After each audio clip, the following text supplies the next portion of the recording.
Hi friends, welcome back. So if you saw my video a couple weeks ago, you saw the hair video with the split dye, and then I did a cute little look afterwards. So this is the video showing you how I did that look. And if you didn't check out the video of us dyeing my hair, I'll link it up in the thing above there. Okay, so we're gonna do a voiceover for this video because the bathroom I was in was super boomy. So I'm starting off with a foundation primer, and then I'm actually going to conceal my lids for this look. So I'm just using my under eye corrector because that's what I had in my bag. I'm going to take this red color from my NYX palette and apply that to the outer V of my lid, making sure I get into the crease.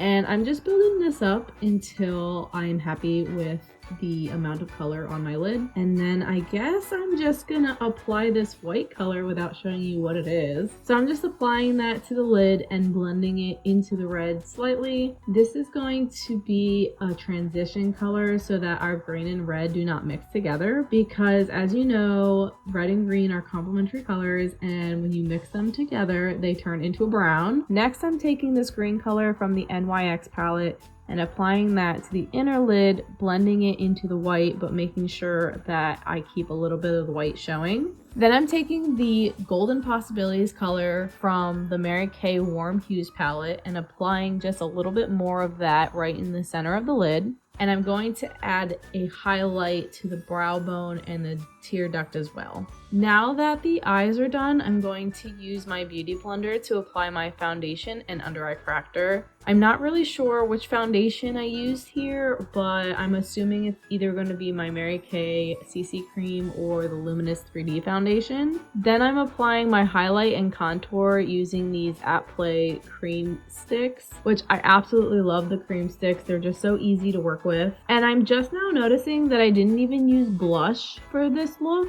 which is crazy because I'm obsessed with blush. I have no idea what happened. Before I set everything, I'm going to fill in my brows. I always like to brush through them first, and then I'm going to take this precision brow liner and just make tiny strokes to help fill in the brow. Apparently I didn't want to show y'all the products today that I'm using, but I'm just setting the look with this translucent loose powder before finishing it off. I'm not sure why I did the eyeliner after already setting it, but I probably just forgot. So now I'm doing the eyeliner, and I'm just doing a small winged liner look, and I'm either using the Mary Kay's liquid eyeliner or the Il Makiage liquid eyeliner. I kind of go between the two of them. And to elevate this look, I'm actually pulling some of that red eyeshadow down onto my bottom outer lash line, and I'm actually going to apply the white to the inner line as well, and kind of blending it into the red. I like to apply a little bit of nude lipstick because I actually have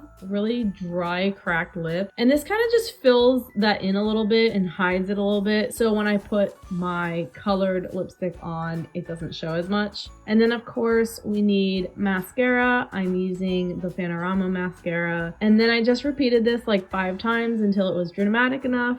And then finally, I am using this limited edition red liquid vinyl lipstick until it's super bright and pigmented. And there you have it. That's my festive holiday look. I think it looks really cool with the hair. I hope you enjoyed. Don't forget to like, subscribe, and hit that notification bell for more videos like this. And I will see you next week. Bye!